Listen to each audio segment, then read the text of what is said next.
নারায়ণগঞ্জের সন্তান নারায়ণগঞ্জে কিন্তু রয়ে গেছি।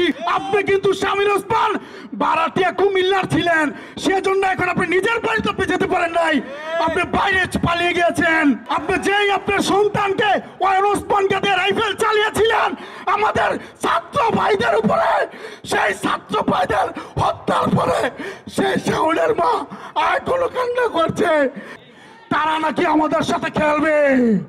আরে ভাই, আমরা তো ছোটবেলার খেলোয়াড়, না হলে তো শাওনকে রাস্তায় নামাতাম না। শাওন হারিয়েছি, আবার শামীর ওসমানের সাথে নারায়ণগঞ্জের রাজপথে নেমেছি, কিন্তু আমরা শামীর ওসমানকে কখনো পাই নাই। শামীর ওসমান পালিয়ে গেছে নারায়ণগঞ্জ থেকে বিতুয়ে। 22 সালে আগস্ট মাসে 2 নম্বর রেলগেটে 27 তারিখে একটি প্রোগ্রাম করেছিল। তখন কিন্তু একটি কথা বলেছিল, খালেদা জিয়ার জন্য নাকি ওনার অনেক মায়া লাগে। তারপর আমাদের দেশ নায়ককে নিয়ে কথা বলেছিল ওনার মা অসুস্থ, তারেক তো লন্ডন থেকে দেশে দেখতে আসে না, তো নারায়ণগঞ্জের জনগণের জন্য কিভাবে আসবে? ওই তারেক রহমান শাওন পরিবারের সাথে এখন আছে। যত ভয় ভীতি দেখিয়েছেন, আমি কারাগারে গিয়েছি, তারপরও রাজপথ কিন্তু আমরা ছাড়ি নাই। আমরা নারায়ণগঞ্জের সন্তান নারায়ণগঞ্জে কিন্তু রয়ে গেছি, নারায়ণগঞ্জের রাজপথে আছি। আপনি কিন্তু শামীর ওসমান ভাড়াটিয়া কুমিল্লার ছিলেন, সেজন্য এখন আপনি নিজের বাড়িতে যেতে পারেন নাই, আপনি বাইরে পালিয়ে গিয়েছেন। আপনি যেই আপনার সন্তানকে ওয়ান ওসমানকে দিয়ে রাইফেল চালিয়েছিলেন আমাদের ছাত্র ভাইদের উপরে, সেই ছাত্র ভাইদের হত্যার পরে সেই শাওনের মা এখনো কান্না করছে।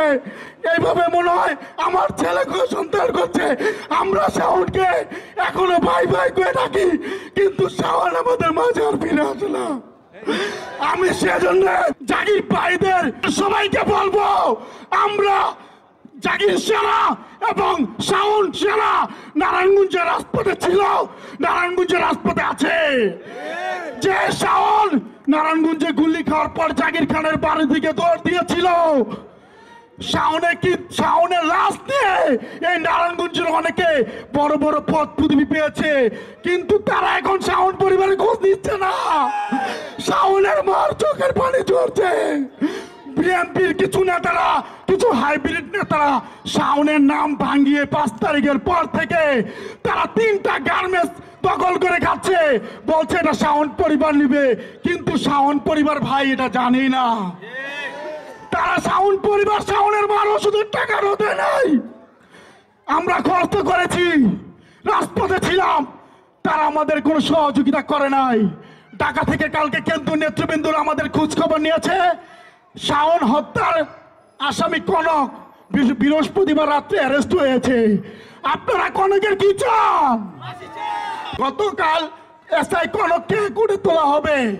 আমরা কি সবাই একসাথে আন্দোলন করতে পারবো রাজপথে? কালকে শাওন হত্যার জন্য আমরা ফাঁসির দাবিতে রাজপথে শামীর ওসমানের রাইফেল ক্লাব থেকে শুরু করব। সেই ক্লাবে কিন্তু আর শামীর ওসমান নাই। এই শামীর ওসমান এই বক্তব্য দিতে কয়টা ওর দুঃখাত সন্ত্রাস রেখে গেছে, তারা নাকি আমাদের সাথে খেলবে।